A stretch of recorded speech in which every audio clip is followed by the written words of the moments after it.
आज मला मस्त अशी फॅब्रिक ज्वेलरीची ऑर्डर आली होती आणि ती ज्वेलरी बनवायची होती या साडीवरती मॅचिंग। आता ही साडी आहे ही मरून कलर आणि ग्रीन कलरचे काट आहेत, डार्क ग्रीन कलरचे। तर म्हटलं की यावरती मंगळसूत्र बनवायचं तर आपल्याला काटांच्याच कलरचं काहीतरी फॅब्रिक पाहिजे। तर मी माझ्या मोठ्या खजान्यातून म्हणजेच माझे जे उरलेले कापड सगळे जे ठेवलेले असतात त्यातून मी शोधलं की काही छान कापड मिळतंय का, आणि त्यामध्ये लकीली मला खूपच सुंदर असं कापड मिळालं आणि सेम काटांच्या कलरचं आणि त्याच असं थोड्याफार डिझाईनच्या कलरचं मला हे कापड मिळालेलं आहे। आता त्यापासून मी मंगळसूत्र बनवणार आहे। आता हे जे कार्डबोर्ड दिसतंय ते मी मोबाईल बॉक्स जो येतो आपला मोबाईलसाठी त्या बॉक्सचं हे मी कार्डबोर्ड कट केलेलं आहे। तर तुम्ही जर बघितलं तर मोबाईलचं बॉक्स आहे ते एकदम थिन कार्डबोर्ड असतो, पण खूपच कठीण असतो तसा बघायला गेलं तर, जेणेकरून तो सहजासहजी वाकणार नाही असं कार्डबोर्ड असतो। जर तुम्हाला ते नाही मिळालं तर तुम्ही सिंपल कार्डबोर्ड घेऊ शकता तुम्ही यासाठी सुद्धा। आणि मी हे चिकटवण्यासाठी फेविबॉन्ड वापरते। तर हे मी नेहमी सांगत असते की फेविबॉन्ड अगदी छान आहे चिकटवण्यासाठी, प्रॉपर पटकन चिकटलं जातं यामुळे। आता हे जे मंगळसूत्र बनवायचे त्यांनी मला सांगताना सांगितलं होतं की अशा पद्धतीची मोती त्यांना खाली लटकलेले पाहिजेत। तर तेच आहे सिंपल, तुमच्या क्लायंटची काय ऑर्डर आहे, त्यांची काय अपेक्षा आहे की कशा पद्धतीने डिझाईन पाहिजे त्यानुसार तुम्ही हे ठरवू शकता। जर तुम्हाला तुमच्या आवडीप्रमाणे करायचंय तर तुम्ही तशा डिझाईन सर्च करून त्यातून चूज करून तुम्ही हे बनवू शकता। ही अगदी सिंपल डिझाईन होती की त्यांना मंगळसूत्र पाहिजे आणि त्याला अशा पद्धतीचे खाली मोती पाहिजेत। मी ठरवताना पहिल्यांदा ठरवते की साडी जास्त डिझाईनवाली असेल तर त्यावरती प्लेन काहीतरी फॅब्रिक घेऊन आपण ते मंगळसूत्र असेल, एखादा गळ्यातला सेट असेल तो बनवायचा। पण ही साडी एकदम प्लेन आहे, त्यावरती काहीही डिझाईन नाहीये, त्यामुळे मी कापड चूज करताना मी डिझाईनवालंच कापड चूज केलेलं आहे, कारण त्यावरती डिझाईनवालंच कापड उठून दिसणार आहे, छान दिसणार आहे। तर या काही थोड्याफार गोष्टी असतात ज्या गोष्टी थोड्याफार लक्षात आणून तुम्ही जर हे बनवलं तर ज्वेलरी अगदी सुंदर दिसते घातल्यानंतर आणि त्या क्लायंटला सुद्धा नक्की आवडेल अशीच होते। तर अशा पद्धतीने हे मी धाग्यामध्ये हे मोती ओवून घेतलेत आणि ते सगळे लावून घेतले आणि आपल्याला हे इतकंच करायचं आहे। आणि वरती आपल्याला मंगळसूत्राचे जे काळे मणी असतात त्याची चेन मिळते ती लावायची आहे।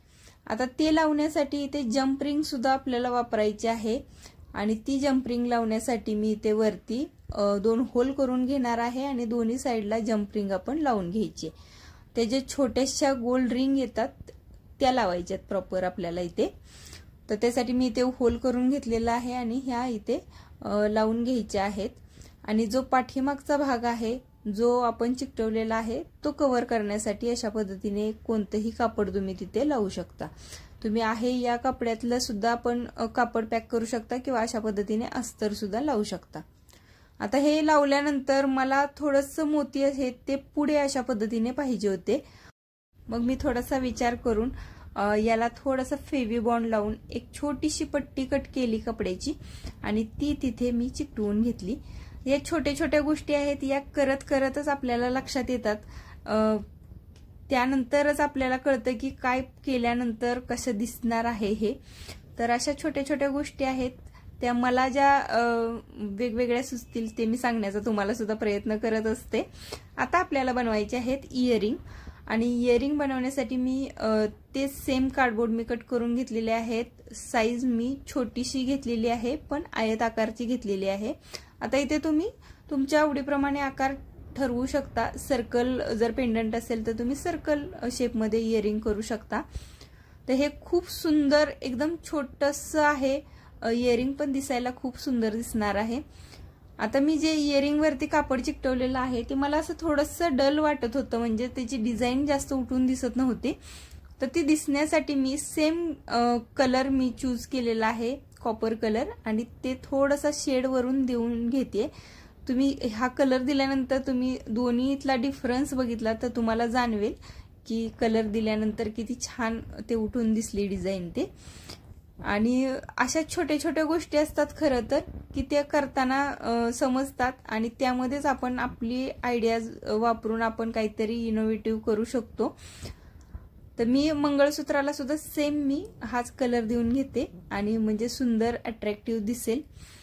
मला ज्या काही प्रॉब्लेम्स वाटत असतात किंवा मला जे सोल्युशन्स त्याच्यावरती सुचत असतात ते मी तुमच्यासोबत शेअर करण्याचा प्रयत्न करत असते नेहमीच. मला वाटतं की तुम्ही सुद्धा घर बसल्या असं काहीतरी करून तुम्ही तुमचं काही कमवू शकता किंवा तुम्ही तुमचा बिझनेस स्टार्ट करू शकता. किती सुंदर दिसत आहे पेंडंट, तुम्ही बघा. आणि ह्या इयरिंग वरती आता मी छोटे छोटे मनी, हाफ सर्कलवाले मनी असतात ते मी चिकटवून घेते. जितकं तुम्ही छोट्या छोट्या गोष्टी पण प्रॉपर करता तुम्ही एखादी गोष्ट, तर ते छान दिसणार आहे आणि ते क्लायंटला आवडणार आहे. तर छोट्या छोट्या गोष्टी असतात, खूप काही जास्त अति करण्याची गरज नसते. छोट्या छोट्याच गोष्टी पण त्या सुद्धा खूप छान दिसतात आणि त्याच सिंपल पण सोबर दिसणाऱ्या गोष्टी जास्त आवडतात हल्ली लोकांना. त्यामुळे फार काही डिझाईन आणि फार काही लटकन्स वगैरे असण्याची काही गरज नसते. अगदी सिंपल गोष्टी पण छान दिसत असतात. आणि कॉटनच्या साडी, लिननच्या साडी यावरती अगदी सुंदर दिसतात अशा फॅब्रिक ज्वेलरी. तुम्ही नक्की ट्राय करून बघा, अशा ज्वेलरी तुम्हाला सुद्धा आवडतील. इयरिंग बनवण्यासाठी आपल्याला जे पाठीमागे लावण्यासाठी स्टड असतात ते अशा पद्धतीने लावून घ्यायचे आहेत. तुम्हाला जिथे अशा पद्धतीचे इयरिंग मटेरियल, जे फॅब्रिक ज्वेलरी मटेरियल किंवा काही असं अशा शॉपमध्ये हे इझिली मिळतात. तुम्हाला जर शॉप माहीत नसेल तर तुम्ही ऑनलाईन सुद्धा मागवू शकता, कारण ऑनलाईन तुम्हाला इझिली हे सगळ्या गोष्टी मिळतात. तर तुम्ही नक्की सर्च करून बघा ज्वेलरी मटेरियल म्हणून, तर तुम्हाला नक्की हे सगळी ज्वेलरीचं जे साहित्य आहे हे सगळं ऑनलाईन तुम्हाला मिळेल. अशा पद्धतीने सेम मी कापड सुद्धा पाठीमागे लावून घेतलेला आहे आणि किती सुंदर दिसत आहे, बघू शकता तुम्ही हे इयरिंग. आणि हे मंगळसूत्राची वरची चेन आहे ती सुद्धा आपण इथं लावून घेऊया. आणि आपलं हे मंगळसूत्र अगदी सिंपल, काही मला फार काही करण्याची गरज लागलेली नाहीये यामध्ये, कारण ऑलरेडी इतकी सुंदर डिझाईन त्या मटेरियलवर होती आणि खाली जे मोती लावायचे ते सिंपल मोती आहेत. तर अशा पद्धतीने मी ज्वेलरी बनवली आणि माझ्या क्लायंटला खूप आवडली. तर तुम्हाला कशी वाटली हे मला कमेंट करून नक्की सांगा.